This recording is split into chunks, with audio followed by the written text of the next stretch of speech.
এই ধরনের ফিশ এবং ফিশারি প্রোডাক্টের কোয়ালিটি রিডিউস করে যে মাইক্রো অর্গানিজম গুলো, সেই মাইক্রো অর্গানিজম গুলো নিয়েই এই সাবজেক্টে ডিল করা হয় এই ফিশারিজ মাইক্রোবায়োলজিতে, তাই না?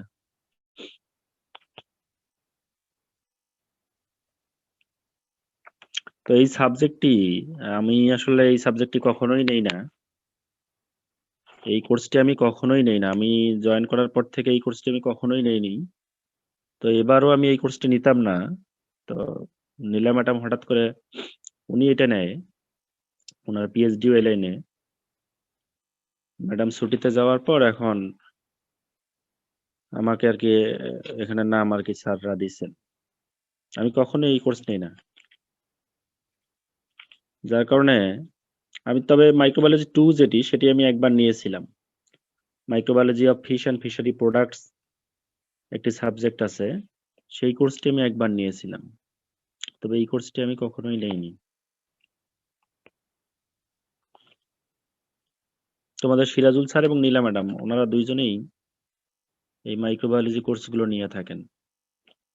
আমি মেনলি ফিশিং টেকনোলজি, তারপর ফিশ প্রসেসিং টেকনোলজি, হ্যাঁ, তারপর quality control of fish and fishery product, এইগুলো মেনলি আমি নেই এই কোর্সগুলো। মেরিন ফুড কেমিস্ট্রি এগুলো আমি নেই। এনিওয়ে আমার যে চ্যাপ্টার ছিল সেটি হচ্ছে মাইক্রোবিয়াল গ্রোথ।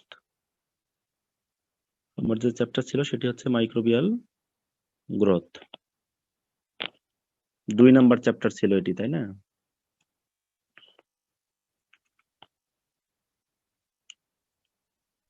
তোমাদের কতদূর পর্যন্ত পড়া হয়েছে এই সাবজেক্টে?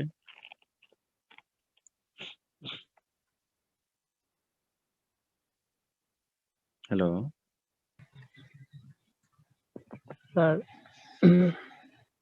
তোমরা এই সাবজেক্টে কতদূর পর্যন্ত পড়াশোনা করছো? ফাঙ্গাস ব্যাকটেরিয়া ফাঙ্গাস সম্পর্কে পড়ছো, তাই না? ফাঙ্গাসের রিপ্রোডাকশন। জি স্যার, ফাঙ্গাস ডিটেইলস পড়াইছে, ব্যাকটেরিয়া শুরু করছিল, ব্যাকটেরিয়া আবার পরে পড়াবে। আচ্ছা আচ্ছা, বুঝতে পারছি। কেমন লাগতেছে এই কোর্সটা? এটা ভালোই কিন্তু স্যার। মাইক্রোবায়োলজির একবার বেসিক কোর্স একটি, তাই না? এটা মাইক্রোবায়োলজির একেবারেই বেসিক কোর্স।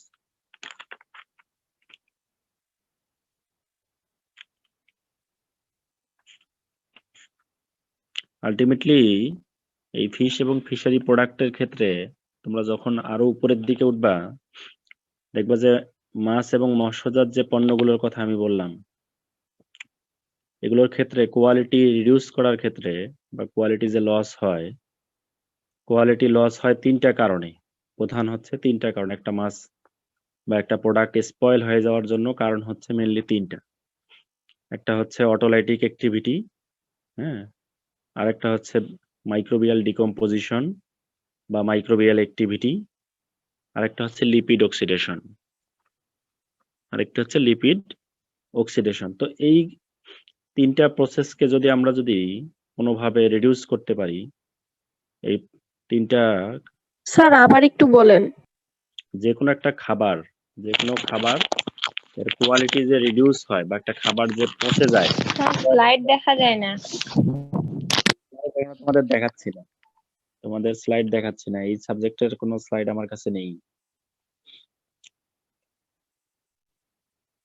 একটা খাবারের যে কোয়ালিটি রিডিউস হয় বা একটা খাবার যে স্পয়েলেজ হয়ে যায় 3টা কারণের জন্য দায়ী। একটি বলেছিলাম অটোলাইটিক অ্যাক্টিভিটি, অটোলাইটিক অ্যাক্টিভিটি অথবা এনজাইমেটিক অ্যাক্টিভিটি। অর্থাৎ একটা মাছ মারা যাওয়ার পরে মাছের বডির ভিতরেই অনেকগুলো এনজাইম থাকে, বিভিন্ন ধরনের এনজাইম থাকে। সেই এনজাইমগুলো ফিশ মাসেলকে ব্রেকডাউন করে, ফিশ মাসেলকে ব্রেকডাউন করে করে বিভিন্ন ধরনের কম্পাউন্ডস তৈরি করে। এবং তখন যে কম্পাউন্ডস গুলো তৈরি করে অটোলাইটিক অ্যাক্টিভিটির পর, এই কম্পাউন্ড গুলো আবার ব্যাকটেরিয়া খুব পছন্দ করে। এই খাবারগুলো, এই কম্পাউন্ড গুলোকে তারা খাবার হিসেবে খুবই পছন্দ করে। এরপর মাইক্রোবিয়াল অ্যাক্টিভিটি শুরু হয় এবং মাইক্রোবিয়াল ডিকম্পোজিশন হয়। এবং যে কোনো একটা খাবার স্পয়েলেজ হয়ে যাওয়ার জন্য সব থেকে বেশি ভূমিকা পালন করে বিভিন্ন ধরনের মাইক্রো অর্গানিজম। সব থেকে বেশি ভূমিকা পালন করে, প্রধান ভূমিকা পালন করে বিভিন্ন ধরনের মাইক্রো অর্গানিজম। তো আমাদের এই মাইক্রোবায়োলজি পড়ার উদ্দেশ্যই হচ্ছে যে একটা প্রোডাক্টে কি কি মাইক্রো অর্গানিজম একটা ফিশারি প্রোডাক্টের মধ্যে থাকে, হ্যাঁ, এগুলোকে আইডেন্টিফাই করা এবং এই মাইক্রোবিয়াল বিভিন্ন ধরনের যে মাইক্রোবিয়াল অ্যাক্টিভিটি বা মাইক্রো অর্গানিজমের যে গ্রোথ, হ্যাঁ, তাদের যে বৃদ্ধি, এগুলোকে কিভাবে আমরা প্রিভেন্ট করতে পারি যাতে করে এগুলো প্রপারলি গ্রো করতে না পারে, বা এগুলোর গ্রোথে কিভাবে বাধা দেয়া যায়। যদি আমরা বাধা দিতে পারি মাইক্রোবিয়াল গ্রোথে বা এদের গ্রোথকে আমরা প্রিভেন্ট করতে পারি, তাহলে একটা খাবার সহজে পচবে না। একটা খাবার সহজে পচবে না, অনেক দিন পর্যন্ত ভালো থাকবে। একটা খাবারকে অনেক দিন পর্যন্ত ভালো রেখে আমরা খেতে পারবো। তো আলটিমেটলি আমাদের এই ফিশারিজ টেকনোলজির আমরা যতগুলোই প্রসেসিং করি না কেন বা প্রিজার্ভেশন টেকনিক ফলো করে আমরা বিভিন্ন প্রোডাক্ট তৈরি করি না কেন, প্রত্যেকটারই উদ্দেশ্য দেখবা যে মাইক্রোবিয়াল অ্যাক্টিভিটিকে প্রিভেন্ট করা। মাইক্রোবিয়াল অ্যাক্টিভিটিকে প্রিভেন্ট করা বা অনেক সময় স্টপ করে দেওয়া অথবা স্লো ডাউন করে দেওয়া বা কমানো, এবং পাশাপাশি লিপিড অক্সিডেশনকেও প্রিভেন্ট করা। পাশাপাশি যে লিপিড অক্সিডেশন হয়, ফিশের মধ্যে যে আনস্যাচুরেটেড ফ্যাটি অ্যাসিড গুলো থাকে, হ্যাঁ, এগুলো বাতাসের অক্সিজেনের সঙ্গে বিক্রিয়া করে ফ্রি রেডিক্যাল এবং হাইড্রোপারঅক্সাইড জাতীয় কম্পাউন্ড তৈরি করে। হ্যাঁ, এর ফলে একটা প্রোডাক্টের মধ্যে একটা একটা খারাপ একটা ফ্লেভার বা ব্যাড স্মেল তৈরি হয়, এবং এই ধরনের অক্সিডাইজড হওয়া কোনো প্রোডাক্ট যদি আমরা কনজিউমাররা খাই, তাহলে এটি মানুষের বডিতে টক্সিক ইফেক্ট তৈরি করে, হিউম্যান বডিতে টক্সিক ইফেক্ট তৈরি করে। তার মানে অক্সিডাইজড হওয়া কোনো খাবার বা অক্সিডাইজড হওয়া কোনো ফিশ বা ফিশারি প্রোডাক্ট মানুষের খাওয়া ঠিক নয়। হ্যাঁ, এই জন্য আমাদের কাজ হচ্ছে কিভাবে আমরা এই লিপিড অক্সিডেশনকে প্রিভেন্ট করতে পারি, মাইক্রোবিয়াল অ্যাক্টিভিটিকে কিভাবে প্রিভেন্ট করতে পারি, অটোলাইটিক অ্যাক্টিভিটিকে কিভাবে প্রিভেন্ট করতে পারি, এইসব নিয়েই কিন্তু আমাদের রিসার্চ গুলো আমাদের ডিপার্টমেন্টের, যাতে করে প্রোডাক্টের শেলফ লাইফ বেশি ভালো থাকে, শেলফ লাইফ বেশি দিন থাকে, দীর্ঘদিন ধরে ওই প্রোডাক্টটি যেন আমরা খেতে পারি, অথবা মাছকে যেন সহজে না পচাতে পারে। হ্যাঁ, একটা মাছ আমরা কি জন্য আইসিং করি, আমরা যখন একটা মাছে বরফ দেই, বা তোমরাও জানো তোমাদের প্রত্যেকেরই বাসায় কম বেশি ফ্রিজ আছে, তাই না, রেফ্রিজারেটর আছে। বাজার থেকে বাবা বা ভাই মাছ নিয়ে আসছে, হ্যাঁ, বা মাছ কেটেই নিয়ে আসছে, বা তোমরা বাসাতেই কাটার পরে কি করো, এগুলো তোমরা ডিপ ফ্রিজে রেখে দাও, তাও না, ফ্রিজিং করো, -18 ডিগ্রি তাপমাত্রায় তোমরা রেখে দাও। কেন রেখে দাও বলো তো? এই তাপমাত্রায় রাখলে মাইক্রো অর্গানিজম গুলো আর গ্রো করতে পারে না, মাইক্রো অর্গানিজম গুলো গ্রো করতে পারে না, তাদের গ্রোথ বাধাপ্রাপ্ত হয়, ফলে দীর্ঘদিন পর্যন্ত আমরা ফ্রিজে রেখে মাছ খেতে পারি। সেটারও কিন্তু একটা শেলফ লাইফ আছে। ফ্রিজে মাছ রাখলেই যে আমরা মাসের পর মাস, বছরের পর বছর জুড়ে খাবো, তা কিন্তু পারবো না, পারি? একটা নির্দিষ্ট সময় পরে ফ্রিজে মাছ রাখলেও সেখানেও কিন্তু আস্তে আস্তে আস্তে আস্তে তার কোয়ালিটি রিডিউস হতে থাকে একটা প্রোডাক্টের। তা আমাদের এই ডিপার্টমেন্টের বা এই সাবজেক্টের কাজ হচ্ছে আমরা কি করলে এই যে মাইক্রোবিয়াল গ্রোথ গুলোকে, বা যেগুলো খুব আস্তে আস্তেও হচ্ছে ফ্রিজের মধ্যে বা রেফ্রিজারেটরের মধ্যে বা এই তাপমাত্রাগুলোতে, সেগুলোকে আমরা কিভাবে প্রিভেন্ট করতে পারি, অথবা বিভিন্ন যে প্রসেস প্রোডাক্টের কথা বললাম, শুটকি মাছ, হ্যাঁ, ফিশ আমরা স্মোকিং করে থাকি, সল্টিং করে থাকি, হ্যাঁ, বিভিন্ন ধরনের ক্যান ফিশারি প্রোডাক্টস আছে, ফার্মেন্টেড ফিশারি প্রোডাক্টস, এই ধরনের প্রোডাক্টস এর মধ্যে মাইক্রো অর্গানিজম যেন গ্রো না করে, এর জন্য আমরা বিভিন্ন ধরনের টেকনিক আমরা ফলো করি। প্রত্যেকটারই কম বেশি উদ্দেশ্য হচ্ছে মাইক্রো অর্গানিজমের গ্রোথে বাধা দেয়া, মাইক্রো অর্গানিজম গুলো যেন ফেভারেবল এনভায়রনমেন্ট যেন না পায়, মাইক্রো অর্গানিজম গুলো যেন তাদের গ্রোথের জন্য উপযুক্ত পরিবেশ না পায়।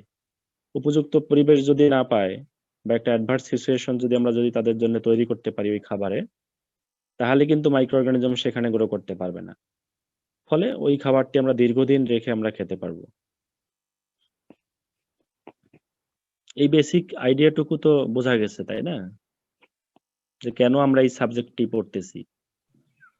জি আমরা স্যার। যদি জানতে পারি যে এই মাইক্রো অর্গানিজম এই শুটকি মাছে পাওয়া যায়, বা মাছের মধ্যে এই স্পয়েলেজ ব্যাকটেরিয়া গুলো গ্রো করে, তো সেই ব্যাকটেরিয়া গুলোকে আমরা কি করলে ওই স্পেসিফিক ব্যাকটেরিয়া গুলোকে গ্রো করতে বাধা দিতে পারবো, সেই টেকনিক যদি আমরা ফলো করি তাহলে ওই প্রোডাক্টটির শেলফ লাইফ বাড়বে। হ্যাঁ, তো আমার নোট যেটি আছে সেটি তোমাদেরকে একটু দেখাই।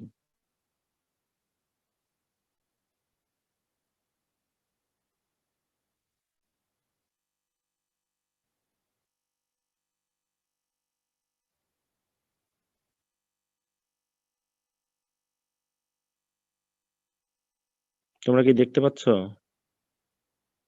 জি স্যার। হ্যাঁ, এইটাই ধরো নোট। প্রথমে ধরো এখানে দেয়া আছে মাইক্রোবিয়াল গ্রোথ বলতে আমরা কি বুঝি। মাইক্রোবিয়াল গ্রোথ বলতে আমরা কি বুঝি? হ্যাঁ, যে কোনো প্রাণী, যেমন আমাদের মানুষের ক্ষেত্রে আমরা গ্রোথ বলতে কি বুঝি, আমাদের গ্রোথ বলতে আমাদের সাইজেও যে আমরা বৃদ্ধি পাচ্ছি, এটাও কিন্তু গ্রোথ, তাই না? সাইজে যে আমাদের বৃদ্ধি আমরা পাচ্ছি, ধরো 2 ফিট থেকে একটা মানুষ 3 ফিট হচ্ছে, 4 ফিট হচ্ছে, 5 ফিট হচ্ছে, 5.5 ফিট হচ্ছে, এই যে সাইজে যে বৃদ্ধি মানুষের ক্ষেত্রে, এটাকেও কিন্তু আমরা গ্রোথ বলি, তাই না? আরেকটা তো সেক্সুয়াল রিপ্রোডাকশনের মাধ্যমে মানুষের সংখ্যা বাড়ে, সেটিও গ্রোথ। কিন্তু মাইক্রোবিয়াল গ্রোথ বলতে আমরা শুধু বুঝবো, এটার ক্ষেত্রে ইমফেসিস দেয়া হয় যে সাইজে বৃদ্ধির চেয়েও বেশি ইমফেসিস দেয়া হয় সংখ্যায় বৃদ্ধি। মাইক্রো অর্গানিজম গুলোর সাইজে বৃদ্ধির চেয়েও বেশি ইমফেসিস দেয়া হয় মাইক্রো অর্গানিজম গুলোর সংখ্যায় বৃদ্ধি হওয়াকে। মাইক্রো অর্গানিজম গুলোর সংখ্যায় বৃদ্ধি হওয়াকে আমরা বলি মাইক্রোবিয়াল গ্রোথ। এবং এই বিভিন্ন ধরনের মাইক্রো অর্গানিজম গুলো বাইনারি ফিশনের মাধ্যমে এগুলো সংখ্যায় বৃদ্ধি পায়। বিভিন্ন ধরনের যে বাইনারি ফিশন আছে, বাইনারি ফিশন একটি এসেক্সুয়াল রিপ্রোডাকশন। এগুলো তোমাদের যখন এই ব্যাকটেরিয়া কিভাবে রিপ্রোডাকশন করে সেখানে ডিটেলস পড়ানো হবে। এটি এক ধরনের এসেক্সুয়াল রিপ্রোডাকশন। এর মাধ্যমেই বিভিন্ন ধরনের যে ম্যাক্সিমাম মাইক্রো অর্গানিজম গুলো সংখ্যায় বৃদ্ধি পায়, এবং কিছু মাইক্রো অর্গানিজম গুলো আছে যারা স্পোর ফর্মের মাধ্যমে তাদের সংখ্যা বৃদ্ধি করে। কিছু মাইক্রো অর্গানিজম আছে যারা বার্ডিং নামে এক ধরনের টেকনিক আছে, রিপ্রোডাকশন টেকনিক, তোমাদের ওই স্যার ডিটেলস পড়াবেন, এবং রেপ্লিকেশন, এগুলোর মাধ্যমে তাদের সংখ্যা বৃদ্ধি পায়। এরপরে আছে factors affecting microbial growth. Factors affecting microbial growth, বিভিন্ন ধরনের মাইক্রো অর্গানিজমের গ্রোথের জন্য কোন কোন ফ্যাক্টর ইম্পর্টেন্ট, কোন কোন ফ্যাক্টর ইম্পর্টেন্ট। এখানে বলতেছে the chief compositional and environmental factors that influence the microbial activities are. হ্যাঁ, প্রধান যে এনভায়রনমেন্টাল ফ্যাক্টর গুলো আছে মাইক্রোবিয়াল গ্রোথের জন্য, হ্যাঁ, এই ফ্যাক্টর গুলোকে যদি আমরা কন্ট্রোল করতে পারি, হ্যাঁ, তাহলে মাইক্রো অর্গানিজম গুলো গ্রো করতে পারবে না। যেমন বিভিন্ন ধরনের ফ্যাক্টর কি কি আছে, যেমন প্রথমটি বলতেছে পিএইচ। প্রথমটি পিএইচ, এরপরে ওয়াটার অ্যাক্টিভিটি। ওয়াটার অ্যাক্টিভিটি বলতে কি পরিমাণ ময়েশ্চার থাকে। ওয়াটার অ্যাক্টিভিটি বলতে বোঝানো হচ্ছে কি পরিমাণ ময়েশ্চার থাকে, পানি থাকে একটা খাবারের মধ্যে বা একটা মাছের মধ্যে বা মৎস্যজাত পণ্যের মধ্যে কি পরিমাণ পানি থাকে, এটাকে বলতেছে ওয়াটার অ্যাক্টিভিটি। এরপর আছে oxidation reduction potential. Oxidation reduction এটা কি? জারণ বিজারণ, তাই না? জি হ্যাঁ, আমরা তো এরকমই পড়েছিলাম নাকি কেমিস্ট্রিতে? জি স্যার। হ্যাঁ, একটু মনে করার চেষ্টা করো তো দেখি। অক্সিডেশন এবং রিডাকশন আমরা জারণ বিজারণ পড়েছিলাম, তাই না? এটি একটি ইম্পর্টেন্ট। এরপরে আছে বিভিন্ন ধরনের নিউট্রিয়েন্টস। বিভিন্ন ধরনের নিউট্রিশনাল যে কম্পোজিশন বা নিউট্রিশনাল এলিমেন্ট গুলো আছে, এগুলো মাইক্রোবিয়াল গ্রোথের জন্য ইম্পর্টেন্ট। এরপর হচ্ছে টেম্পারেচার। হ্যাঁ, টেম্পারেচার একটি ইম্পর্টেন্ট ফ্যাক্টর। আমরা যখন এই যে ফ্রিজে কোনো খাবার রাখি -18 ডিগ্রি সেলসিয়াস তাপমাত্রায়, সেখানকার তাপমাত্রাটি হচ্ছে -18, তাই না? এবং এই তাপমাত্রায় ম্যাক্সিমাম ব্যাকটেরিয়াগুলোই গ্রো করতে পারে না। ম্যাক্সিমাম ব্যাকটেরিয়াই অলমোস্ট প্রায় সবগুলো ব্যাকটেরিয়াই গ্রো করতে পারে না এই -18-তে। শুধুমাত্র কিছু সাইক্রোফিলিক ব্যাকটেরিয়া আছে। এই তাপমাত্রার উপর ভিত্তি করেও দেখবা যে যখন ব্যাকটেরিয়া ক্লাসিফিকেশন পড়াবে, এরকম 3 ধরনের বা 4 ধরনের ক্লাসিফিকেশন আছে। থার্মোফিলিক ব্যাকটেরিয়া, হ্যাঁ, যারা উচ্চ তাপমাত্রায় গ্রো করতে পারে। এরপরে আছে মেসোফিলিক ব্যাকটেরিয়া। মেসোফিলিক ব্যাকটেরিয়া হচ্ছে মিডিয়াম তাপমাত্রার যে এনভায়রনমেন্ট থাকে বা কোনো খাবারে এরকম যদি কোনো পরিবেশ তারা পায়, তাপমাত্রা পায়, সেখানে তারা গ্রো করতে পারে। আর কিছু আছে সাইক্রোফিলিক ব্যাকটেরিয়া। সাইক্রোফিলিক ব্যাকটেরিয়াগুলো 5 ডিগ্রি সেলসিয়াস তাপমাত্রার নিচে, 5 ডিগ্রি নিচে এরকম তাপমাত্রায় তারা গ্রো করতে পারে। 2 ডিগ্রি, 4 ডিগ্রি, 5 ডিগ্রি, 1 ডিগ্রি এরকম তাপমাত্রাতেও সাইক্রোফিলিক ব্যাকটেরিয়াগুলো গ্রো করতে পারে।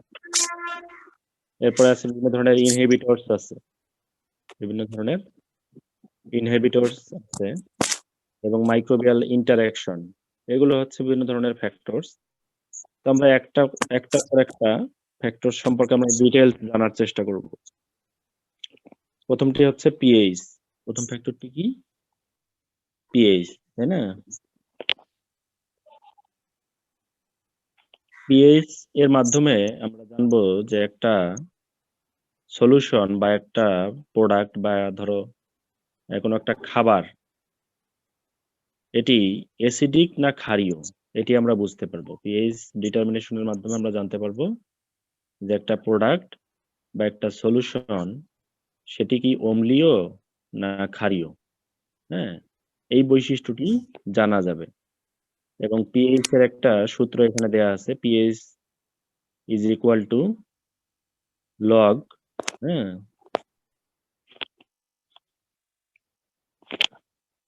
নেগেটিভ হাইড্রোজেন আয়ন কনসেন্ট্রেশন, তাই না?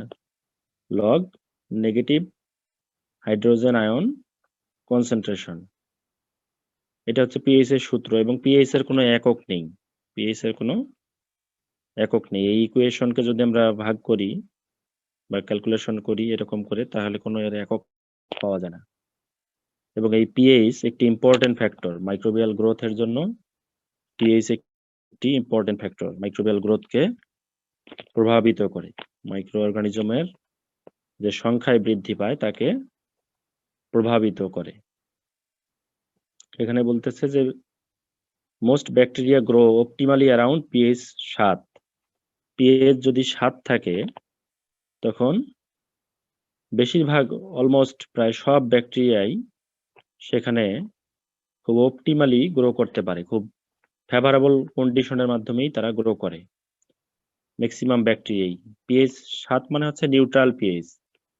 পিএইচ 7কে আমরা বলি এটি হচ্ছে নিউট্রাল পিএইচ। এর উপরে যদি যায়, 7-এর যদি উপরে যায় পিএইচ কোনো খাবারের, তাহলে আমরা ধরে নেই সেটি হচ্ছে অ্যালকালাইন কন্ডিশন, তাই না? সেটি হচ্ছে ক্ষারীয় কন্ডিশনে যায়। আর যদি পিএইচ 7-এর নিচে চলে আসে, তাহলে আমরা ধরে নেই খাবারটি আস্তে আস্তে অ্যাসিডিক কন্ডিশনের দিকে যাচ্ছে। 7-এর নিচে যত যাবে তত আমরা ধরে নেই অ্যাসিডিক কন্ডিশনের দিকে যাচ্ছে। এবং যত অ্যাসিডিক কন্ডিশনের দিকে একটি খাবার যাবে, হ্যাঁ, তখন এই ব্যাকটেরিয়াগুলো সহজে গ্রো করতে পারে না। ব্যাকটেরিয়াগুলো সহজে গ্রো করতে পারে না। কিন্তু যদি ক্ষারীয় মাধ্যম হয়, 7 বা 7-এর উপরে যদি যায়, তাহলে ব্যাকটেরিয়া তাদের গ্রোথের জন্য একটা ফেভারেবল কন্ডিশন পায়। ব্যাকটেরিয়া তাদের গ্রোথের জন্য একটা উপযুক্ত পরিবেশ পায়। কিছু মোল্ড আছে যারা 2 থেকে 8.5 পিএইচেও গ্রো করে। কিছু মোল্ড আছে যারা একটা ওয়াইড রেঞ্জ অফ পিএইচে গ্রো করে। হ্যাঁ, পিএইচ দেখো 2 মানে কিন্তু অনেক অ্যাসিডিক, তাই না? এরকম কন্ডিশনেও কিছু মোল্ড গ্রো করে।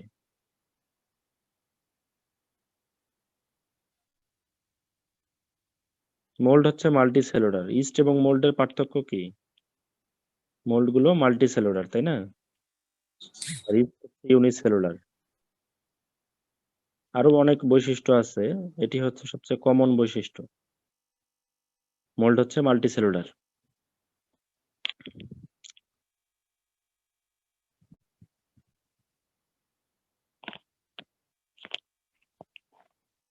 এরপর বলতেছে যে এক একটি ফুড ম্যাটেরিয়ালস এর পিএইচ এক এক রকম, তাই না? একটা ফ্রুটস এর পিএইচ এক রকম থাকবে, ভেজিটেবলের আরেক রকম, ফিশের আবার অন্য ধরনের পিএইচ থাকবে, তাই না? এবং এর ফলেই কি হয়, বিভিন্ন ফুডের স্পয়েলেজের ধরনটি বিভিন্ন রকমের হয়। এর ফলে বিভিন্ন ফুডের স্পয়েলেজ বিভিন্ন রকমের হয়। যেমন মাছের পিএইচ ধরো অ্যারাউন্ড 7 থাকে, একটা ফ্রেশ ফিশের পিএইচ অ্যারাউন্ড 7 থাকে, তারপরে তার পিএইচ আস্তে আস্তে কমতে থাকে। কমার পরে একটা পর্যায়ে পিএইচটা কি জন্য কমতে থাকে, একটা মাছ যখন মারা যায়, তখন সেখানে আর কোনো অক্সিজেন কিন্তু পায় না। সেটি তো আর অক্সিজেন পায় না, একটা মাছ মরে গেলে অক্সিজেন পায়? অক্সিজেন তো নিতে পারতেছে না, তার শ্বাস প্রশ্বাস বন্ধ হয়ে গেল। তখন এদের অ্যানারোবিক প্রক্রিয়ায় বডিতে যে গ্লুকোজ গুলো আছে, বডিতে যে গ্লুকোজ গুলো আছে, সেই গ্লুকোজ গুলো অ্যানারোবিক প্রক্রিয়ায় ভেঙে ল্যাকটিক অ্যাসিড তৈরি করে। অ্যানারোবিক প্রক্রিয়ায় গ্লুকোজ গুলো ভেঙে ল্যাকটিক অ্যাসিড তৈরি করে, এবং যেহেতু ল্যাকটিক অ্যাসিড একটি অ্যাসিড, ফলে মাছের পিএইচ কমে যায়। ল্যাকটিক অ্যাসিডের পরিমাণ যখন বেড়ে যায়, তখন পিএইচটি 7 থেকে কমে ধরো 6, 6.2, 6.1 এরকম কন্ডিশনে আসে। একটা পর্যায়ে গিয়ে আর কোনো গ্লুকোজই থাকে না মাছের বডিতে, তখন আর ল্যাকটিক অ্যাসিড তৈরি হতে পারে না। এরপরে আস্তে আস্তে আস্তে আস্তে পিএইচ বাড়তে থাকে। এগুলো তোমাদের থার্ড ইয়ারে আরো ডিটেলস পড়ানো হবে, যে একটা মাছ মারা যাওয়ার পরে তার পিএইচ কিভাবে চেঞ্জ হয়, পিএইচ চেঞ্জের যে মেকানিজম বা তাদের যে গ্রোথ কার্ভ, এগুলো ডিটেলস আরো পড়ানো হবে থার্ড ইয়ারে। ম্যাটেরিয়ালস এর পিএইচ বিভিন্ন রকম, যেমন ফলের পিএইচ একরকম, সেটি একভাবে মাইক্রোঅর্গানিজম দ্বারা এফেক্টেড হবে।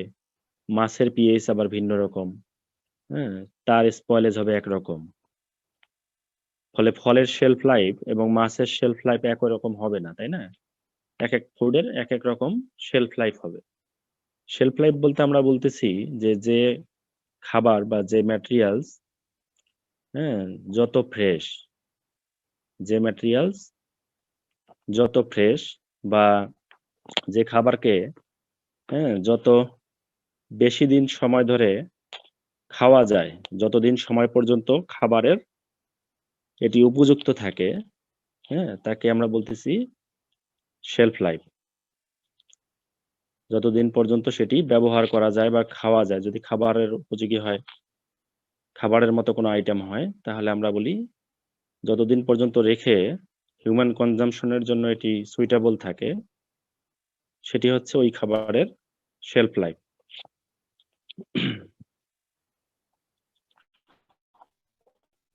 আমাদেরও তো শেলফ লাইফ আছে না?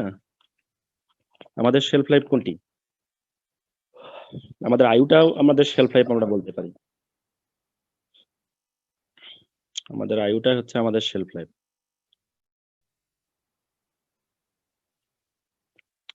যে কোনো জিনিসেরই শেলফ লাইফ আছে, যে কোনো একটা প্রোডাক্ট।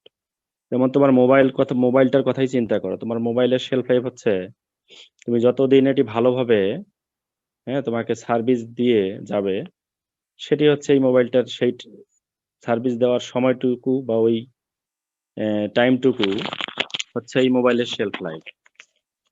মোবাইলটা যদি ধরো 3 বছর সার্ভিস দিয়ে যদি নষ্ট হয়ে যায়, আর কোনোভাবেই চলতেছে না, সেক্ষেত্রে তার শেলফ লাইফ হচ্ছে এই 3 বছরই। যদি 4 বছর গিয়ে নষ্ট হয়, বা 4 বছর পর্যন্ত তুমি ভালো রেখে ব্যবহার করতে পারো, সেটি হচ্ছে তার শেলফ লাইফ। আর ফিশারি প্রোডাক্টের ক্ষেত্রে নরমাল যে শেলফ লাইফ থাকে, এগুলোকে আমরা বিভিন্ন ধরনের, এই যে এর আগে বললাম যে বিভিন্ন টেকনিক ফলো করে, বিভিন্ন method follow, processing method, preservation method follow করে বা অ্যাপ্লাই করে সেগুলো শেলফ লাইফ আমরা বাড়াই। যেমন আমি আজকে একটা রিসার্চ শুরু করেছি, সেটি হচ্ছে আমরা যে শুটকি মাছ খাই না? সকাল থেকে এই কাজগুলোই করতেছিলাম। এই ক্লাসের আগেই জাস্ট শুধু আসলাম ২০ মিনিট আগে। হ্যাঁ? যার কারণে আজকে আমার প্রিপারেশনও ভালো হয়নি এবং আমি আমার রিসার্চটা নিয়ে খুবই মানে একটা টেনশনে আছি। সেটাতে আমি যে কাজটা করছি যে শুটকি মাছ আমরা খাই।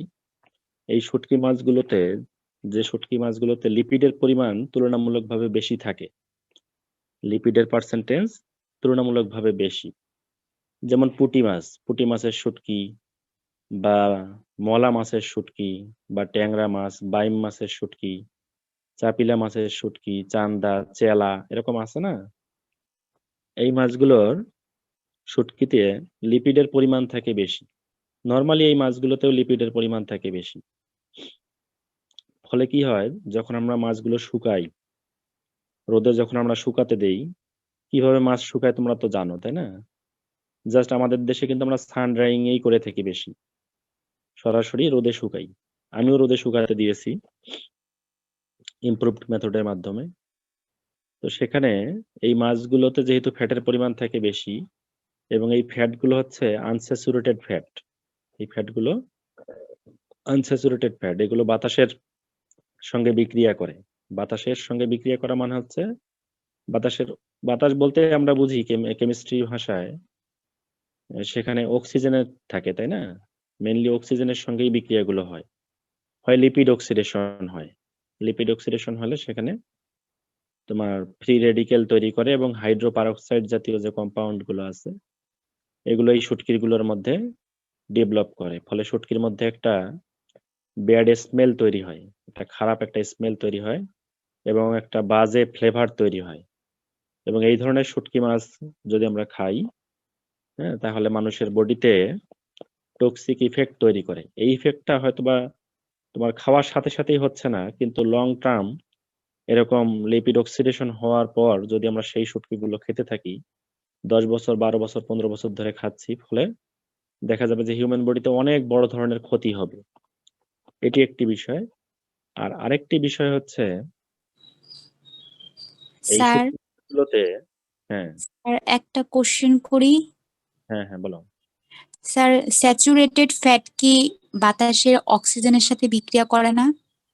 না, এখানে তোমার আনস্যাচুরেটেড যে ফ্যাট গুলো থাকে এগুলো হচ্ছে আনস্টেবল। আনস্যাচুরেটেড ফ্যাট গুলা হচ্ছে আনস্টেবল, হ্যাঁ? যার কারণেই এরাই হচ্ছে অক্সিজেনের সঙ্গে বিক্রিয়া করে। এরাই হচ্ছে কেবল অক্সিজেনের সঙ্গে বিক্রিয়া করে। আর স্যাচুরেটেড যে ফ্যাট সেটা কিন্তু তোমার হচ্ছে স্টেবল কন্ডিশনে থাকে। সহজে বিক্রিয়া করতে চায় না। এর ধর্মটা হচ্ছে সহজে অক্সিজেনের সাথে বিক্রিয়া করতে চায় না। তো আমরা যেহেতু মাছগুলো রোদে শুকাই, তখন তারা সহজেই কিন্তু অক্সিজেনের সঙ্গে বিক্রিয়া করে এই আনস্যাচুরেটেড ফ্যাট গুলো। সেই লিপিড অক্সিডেশনকে আমরা কিভাবে প্রিভেন্ট করতে পারি, হ্যাঁ? মাছটা শুকানোর সময় এবং মাছটা যখন শুটকি হয়ে গেল এরপরে তো আমরা সেটিকে সংরক্ষণ করব, তাই না? সেই সংরক্ষণের সময়ও যেন বাতাসের অক্সিজেনের সঙ্গে বিক্রিয়া করতে না পারে। লিপিড অক্সিডেশন যেন প্রিভেন্ট কিভাবে করা যায় এবং মাইক্রোবিয়াল অ্যাক্টিভিটিকে কিভাবে প্রিভেন্ট করা যায়, মাইক্রোবিয়াল গ্রোথকে কি করে প্রিভেন্ট করা যায়। এই হচ্ছে আমার কাজ। তো সেখানে আমি শুটকি মাছের সঙ্গে পুঁটি মাছের শুটকি আমি ব্যবহার করেছি। পুঁটি মাছ ইউজ করেছি। মলা মাছ অনেক খুঁজেছি কিন্তু পাইনি। ২-৩ দিন ধরে খুঁজলাম। চেলা খুঁজলাম, চেলাও পাইনি। এরপরে বাধ্য হয়ে পুঁটি আমাকে নিতে হলো। পুঁটিতেও ফ্যাটের পরিমাণ ভালো। তার মানে এটাতেও লিপিড অক্সিডেশন বেশি হবে। হ্যাঁ? এখানে আমি যেটি করেছি তার আগে তোমরা সজনে পাতা চিনো, তাই না? তোমরা প্রত্যেকেই সজনে পাতা চেনো? মোরিঙ্গা লিভস বলা হয়। জি স্যার, চিনি। হ্যাঁ? সজনে পাতা চেনো? এটা গ্রামে কিন্তু খুবই এভেইলেবল। এই যে সজনে পাতা, এখানে সজনে পাতার মধ্যে এই যে লিপিড অক্সিডেশনকে প্রিভেন্ট করার মতো এদের অনেক বৈশিষ্ট্য আছে। সজনে পাতার মধ্যে একটি বৈশিষ্ট্য সেটি হচ্ছে লিপিড অক্সিডেশন হতে বাধা দেয়। তো সজনে পাতা কিন্তু গ্রামেও দেখবা যে অনেক গরিব মানুষ এরা কিন্তু এই খাবার হিসেবেই কিন্তু খায়। বিভিন্ন জায়গায় দেখবা যে সজনে পাতা অনেক গরিব মানুষ খাবার হিসেবেই খায় বা অনেক তরকারিতে দেখবা যে সজনে পাতা হয়তো বা দিচ্ছে। ফলে তরকারি কিন্তু কোনো স্বাদে বা গন্ধে বা নিউট্রিশনে কোনো সমস্যা হয় না। পাশাপাশি এই সজনেপাতার নিউট্রিশনাল ভ্যালু কিন্তু অনেক বেশি। সজনেপাতার নিউট্রিশনাল গুণাগুণ, হ্যাঁ, অনেক বেশি। তুমি যদি তোমার কাছে ইন্টারনেট যেহেতু আছে, তুমি নিজেও খুঁজে দেখতে পারো সজনেপাতার নিউট্রিশনাল ভ্যালু অনেক বেশি। এবং এটি হচ্ছে অ্যান্টিমাইক্রোবিয়াল প্রপার্টিজ আছে, অর্থাৎ অ্যান্টিমাইক্রোবিয়াল প্রপার্টিজ অর্থ হচ্ছে মাইক্রো অর্গানিজম গুলোর গ্রোথে বাধা দিবে। বিভিন্ন ধরনের মাইক্রো অর্গানিজম, সেটি ব্যাকটেরিয়া হতে পারে, ফাঙ্গাস হতে পারে, মোল্ড হতে পারে, এগুলোর গ্রোথে বাধা দিবে। তো আমার তো এই যে এটি হচ্ছে আমার বেনিফিট। আমি যেটি করেছি, সজনে পাতাগুলোকে নিয়ে এগুলোকে পরিষ্কার করে ড্রাই করেছি। ড্রাই করার পরে সেগুলোকে, হ্যাঁ, পরবর্তীতে এগুলো থেকে একটা এক্সট্রাক্ট তৈরি করেছি। এক্সট্রাক্টটি আমি গতকাল রাতে করি। বিভিন্ন কনসেন্ট্রেশনে সজনে পাতা আমি ব্যবহার করেছি। সজনে পাতার ড্রাই করার পরে এই এক্সট্রাক্ট গুলোতে মাছ শুকানোর আগে বিভিন্ন এক্সট্রাক্টে আমি মাছগুলোকে 30 মিনিট করে ডুবিয়ে রেখেছিলাম। আবার কিছু মাছ রেখেছিলাম যেগুলোকে জাস্ট টিউবওয়েল ওয়াটারে পরিষ্কার করেই রোদে দিয়েছি। আর সজনে পাতা দিব, সেগুলো হচ্ছে ট্রিটমেন্ট। এগুলোতে 30 মিনিট করে বিভিন্ন কনসেন্ট্রেশনে, 1%, 1.5%, 2%, 2.5%, এরকম কনসেন্ট্রেশনে এই সলিউশন গুলোর মধ্যে, সজনে পাতার সলিউশনে মাছগুলোকে আমি ডিপিং করে রেখেছিলাম 30 মিনিট। এরপরে রোদে শুকাতে দিয়েছি। এখন কি হবে, যখন মাছগুলো শুকাচ্ছে, হ্যাঁ, তখন এই মাছগুলোর ভিতরে লিপিড অক্সিডেশন হবে কম। লিপিড অক্সিডেশন হবে কম প্রসেসিং এর সময়। আবার মাছগুলো শুকানোর পরে যখন আমরা স্টোরেজ করে রাখবো, সংরক্ষণ করব, তখনও সজনে পাতা এই মাছগুলোতে থাকার কারণে কিছু সজনে পাতার নির্যাস তারা গ্রহণ করেছে, মাছগুলো গ্রহণ করছে না, অবশ্যই মাছের বডিতে কিছু সজনে পাতার নির্যাসের প্রভাব আছে। এগুলো থাকার কারণে বিভিন্ন ধরনের ব্যাকটেরিয়া বা ইল, মোল্ড, ইস্ট, এগুলো সহজে গ্রো করতে পারবে না। ফলে শুটকি মাছটির শেলফ লাইফ বেশি দিন হবে। ধরো নর্মালি যেখানে যে মাছগুলোতে আমি সজনে পাতার নির্যাস ব্যবহার করিনি, সেটি যদি ধরো 70 দিন কিংবা 75 দিন পর্যন্ত ভালো থাকে কক্ষ তাপমাত্রায়, হ্যাঁ, রুম টেম্পারেচারে যদি আমরা রেখে দিয়ে 70 বা 75 দিন ভালো থাকে, দেখা যাবে এই যে সজনে পাতা আমি ব্যবহার করলাম, সজনে পাতার নির্যাস, এগুলো হয়তোবা 3.5 মাস কিংবা 4 মাস পর্যন্ত ভালো রাখতে পারে প্রোডাক্টটিকে। এই যে প্রোডাক্টের শেলফ লাইফটি বাড়লো 30 দিন কিংবা 35 দিন বা 40 দিন, এটি হচ্ছে আমাদের রিসার্চ, বা এটিকে আরো কিভাবে দীর্ঘদিন আরো ভালো রাখা যায়। হ্যাঁ, যেমন প্যাকেজিং যদি আমরা করি, আমরা মাছটা শুকানোর পরে এভাবে প্রপার ওয়েতে মাছটা শুকানোর পরে যদি আমরা খুব ভালো প্যাকেজিং করতে পারি, যেমন ভ্যাকুয়াম প্যাকেজিং আছে বা মডিফাইড অ্যাটমসফিয়ার প্যাকেজিং আছে, এরকম যদি ইমপ্রুভ প্যাকেজিং টেকনিক আমরা ফলো করি, দেখা যাবে যে এই মাছগুলো, হ্যাঁ, 6 মাস কোয়ালিটি ভালো রেখে আমরা খেতে পারবো।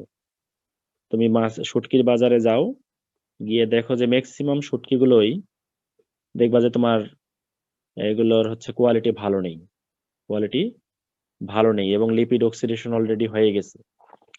আবার অনেক শুটকি মাছে কি করে, হ্যাঁ, দেখবা যে তারা হচ্ছে হার্মফুল বিভিন্ন ধরনের ইনসেকটিসাইড বা পেস্টিসাইড, এগুলো বা ডিডিটি, এগুলো সরাসরি স্প্রে করে দেয় এই প্রসেসিং এর সময়।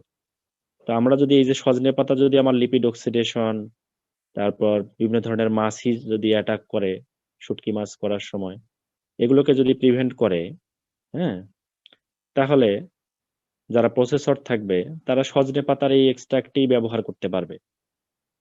তারা যখন শুটকি মাছ তৈরি করবে, তাদেরকে আর ডিডিটি ব্যবহার করার প্রয়োজন নেই। তারা যখন মাছ স্টোরেজ করে রাখে, ডিডিটি সরাসরি স্প্রে করে দেয়, হ্যাঁ, বাসুদিনের সরাসরি স্প্রে করে দেয়। তো আমার যদি এটি যদি ভালো রেজাল্ট দেয়, তাহলে এটি কিন্তু একটি সাজেশন হতে পারে, তাই না? এবং প্রসেসররা এটি ব্যবহার করতে পারে, কারণ এটি সারা বছর অ্যাভেলেবল সজনে পাতা। এখন দেখি আমাদের রিসার্চের ফাইন্ডিংস কি আসে। তো সকাল থেকে এগুলো নিয়ে খুবই ব্যস্ত সময় কাটলো আমার, সেই সকাল 8টা থেকে, হ্যাঁ, যার কারণে আমি আসলে খুব বেশি পড়াশোনাও করতে পারি নাই, পড়াশোনা করতে মোটেও পারিনি এই আমাদের এই আজকের ক্লাসের জন্য। আমরা পিএইচ বলতেছিলাম, তাই না? এই জন্যই বললাম যে বিভিন্ন খাবারের বিভিন্ন ধরনের পিএইচ থাকে, ফলে এক একটা প্রোডাক্টের স্পয়েলেজের ধরন হয় এক এক রকম।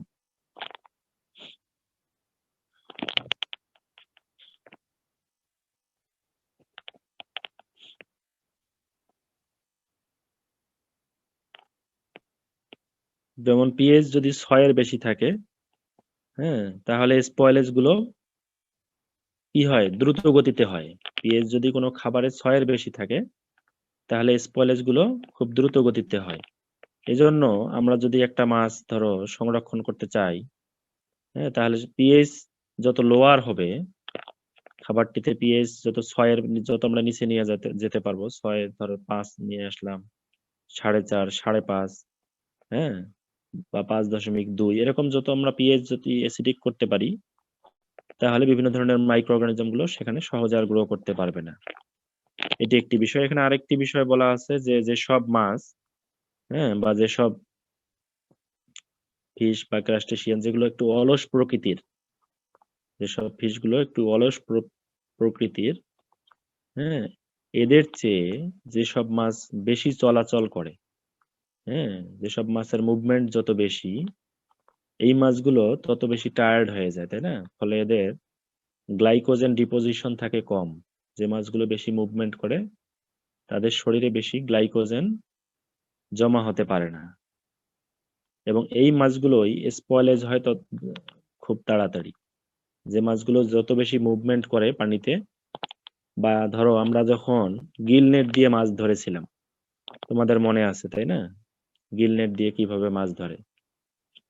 গিল নেট আমরা পানিতে সেট করে রাখি, মাছ যখন ওই গিল নেট ভেদ করে যেতে, তখন ফিশের আটকা পড়ে, তাই না? তখন মাছগুলো সেখান থেকে বের হওয়ার জন্য খুব কিন্তু ট্রাই করে, খুবই ট্রাই করে যে সে বের হয়ে চলে যাবে, খুব ছটফট করতে থাকে। যতক্ষণ পর্যন্ত তার জীবন থাকে সে কিন্তু ছটফট করতেই থাকে বের হওয়ার জন্য।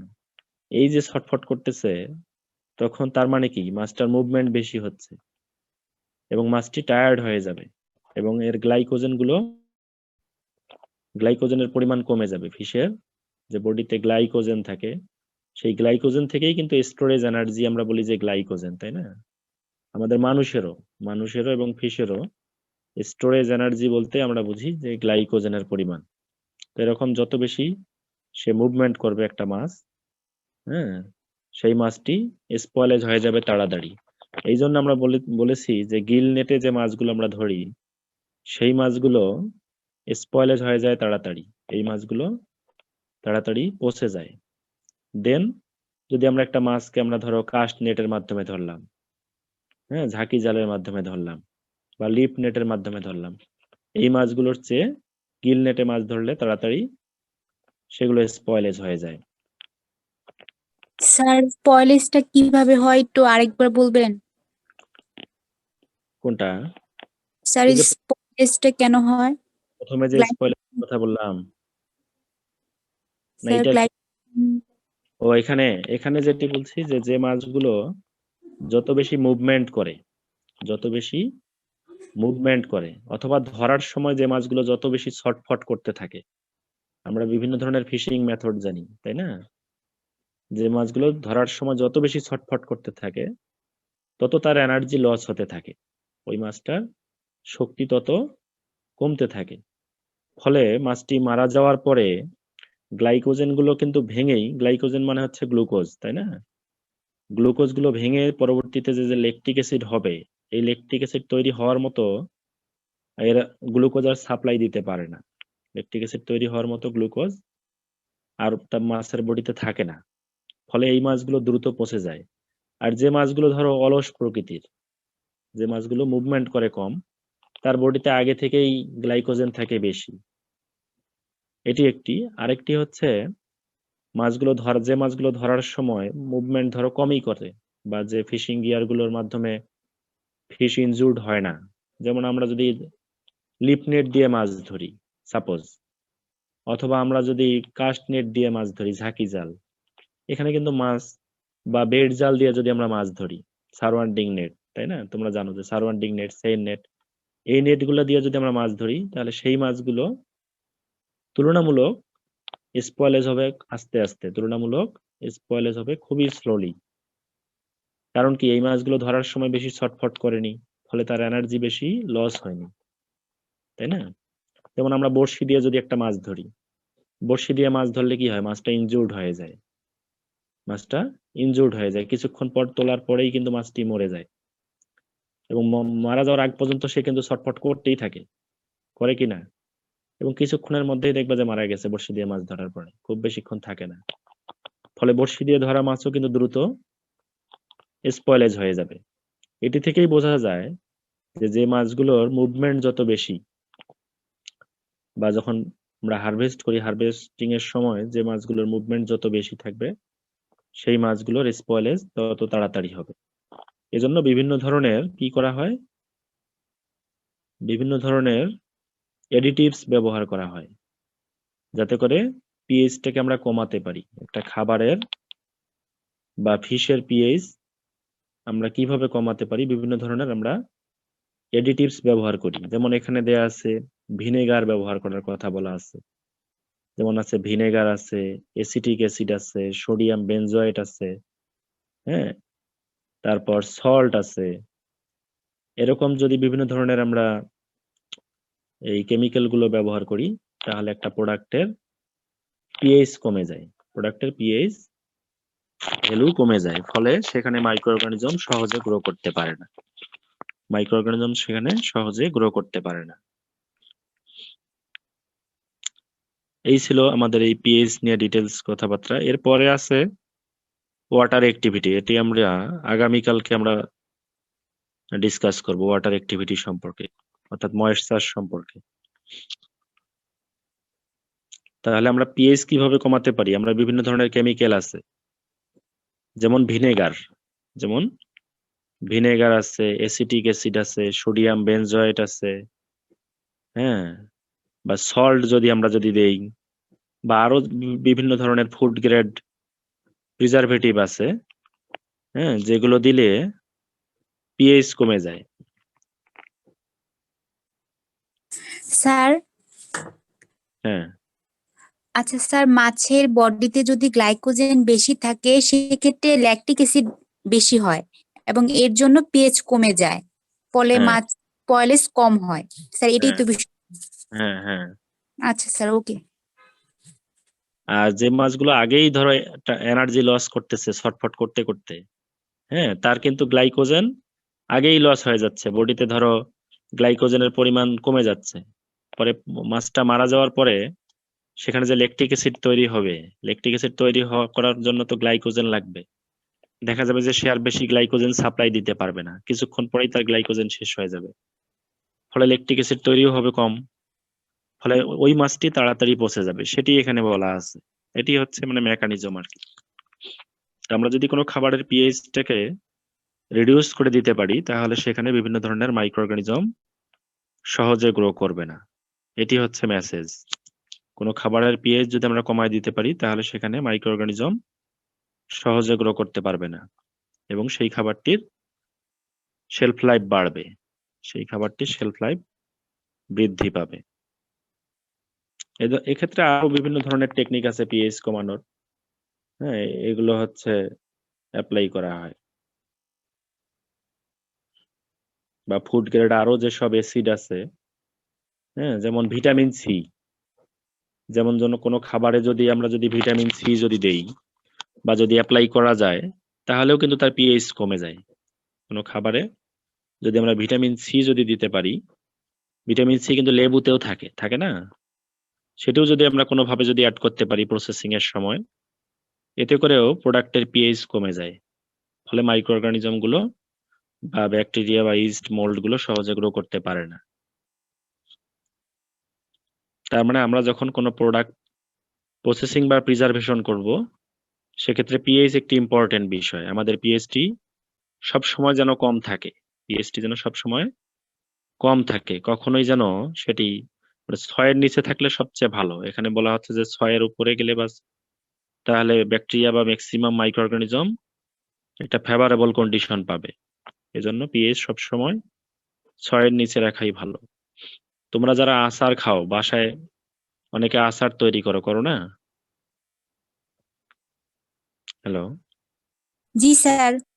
জি আচার স্যার। তৈরি করো, সেই আচারটি কিন্তু দীর্ঘদিন তোমরা রেখে খেতে পারো। রুম টেম্পারেচারেই দীর্ঘদিন রেখে তোমরা আচারটি খেতে পারো, পারো না? এর কারণ কি? তোমরা আচার তৈরি করো ধরো যে ফলগুলো দিয়ে, সেগুলোর কিন্তু পিএইচ আগে থেকেই দেখবা যে অ্যাসিডিক। এই ফলগুলোর পিএইচ, যেমন তেঁতুল, তোমরা তেঁতুল ব্যবহার করো, তোমরা জলপাই ব্যবহার করো, করো না? জলপাই থেকে যে ফ্লেশটা পাওয়া যায় বা তেঁতুলের যে ফ্লেশটা পাওয়া যায়, এগুলোর পিএইচ কিন্তু আগে থেকেই অ্যাসিডিক। পিএইচ মেপে দেখো, সেগুলোর পিএইচ হয়তো বা 4 বা 3.5 বা 4.23 এরকম। ফলে ওই খাবারটিতে মাইক্রো অর্গানিজম কিন্তু সহজে গ্রো করতে পারে না। এর পাশাপাশি তোমরা আবার অয়েলের মধ্যে সেটি ডুবায় রাখো, তাই না? সেটি আবার তেলের মধ্যে ডুবায় রাখো, সেখানে সল্ট দাও। সল্ট দিলেও সেটিও কিন্তু এক ধরনের প্রিজারভেটিভ, লবণ দেয়া। ফলে দেখবা যে দীর্ঘদিন ধরে রেখে তোমরা এই আচারটি কিন্তু খেতে পারতেছো, ভাতের সঙ্গে অ্যাড করে খাও, খিচুড়ির সঙ্গে অ্যাড করে খাও, খাবারের টেস্ট বাড়ানোর জন্য, তাই না? এজন্য আমরা যত আমরা পিএইচ আমরা কমাতে পারবো, তাহলে সেই খাবারটির তত বেশি শেলফ লাইফ বাড়বে, সেখানে মাইক্রো অর্গানিজম সহজে গ্রো করতে পারবে না। এটি হচ্ছে এখান থেকে মেসেজ। আমাদের ফিশারিজ বা ফুড প্রসেসিং করার সময় এই পিএইচটি হচ্ছে এভাবেই হেল্প করে। এটি আমাদের এভাবেই কনসিডার করতে হয়। এরপরের যে ফ্যাক্টরটি সেটি আরো ইম্পর্টেন্ট, আমরা নেক্সট ক্লাসে পড়বো ওয়াটার অ্যাক্টিভিটি সম্পর্কে। ঠিক আছে? তো আজকে এ পর্যন্তই থাকুক। আমরা নেক্সট ক্লাসে আগামীকালকে বিকাল 3টায়, আমার ক্লাসগুলো একটু বিকালে যদি তোমরা করো আমার জন্য একটু ভালো হয়, কারণ আমার অনেকগুলো কাজ চলতেছে তো একসঙ্গে, সব একাই আমার করতে হচ্ছে। আগামীকালকে 3টায় আমরা নেক্সট ক্লাসে এগুলো আমরা ডিটেলস আলোচনা করব, ঠিক আছে?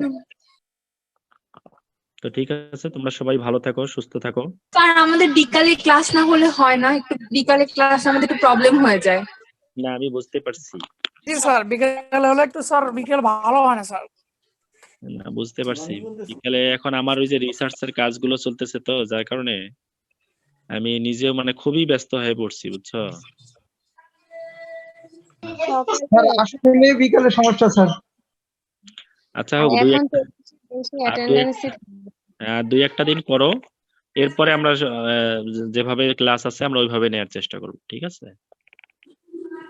কালকে আপাতত আগে করো, কালকে ক্লাসটা আপাতত আগে করো বিকেলে, তারপরে আমরা দেখি জাস্ট টাইমে নেওয়ার চেষ্টা করব, ঠিক আছে? হ্যাঁ, ভালো থাকো সবাই। ওকে স্যার, আসসালামু আলাইকুম স্যার। ওয়ালাইকুম আসসালাম। আর স্যার, নতুন বছরের শুভেচ্ছা সবাইকে, তোমাদের প্রত্যেকেই নতুন বছরের শুভেচ্ছা। ঠিক আছে, ভালো থাকো। আপনাকে হ্যাঁ, থ্যাংক ইউ, আপনাকেও নতুন বছরের শুভেচ্ছা স্যার। থ্যাংক ইউ, ভালো থাকো। জি স্যার, আসসালামু আলাইকুম। ওয়ালাইকুম আসসালাম।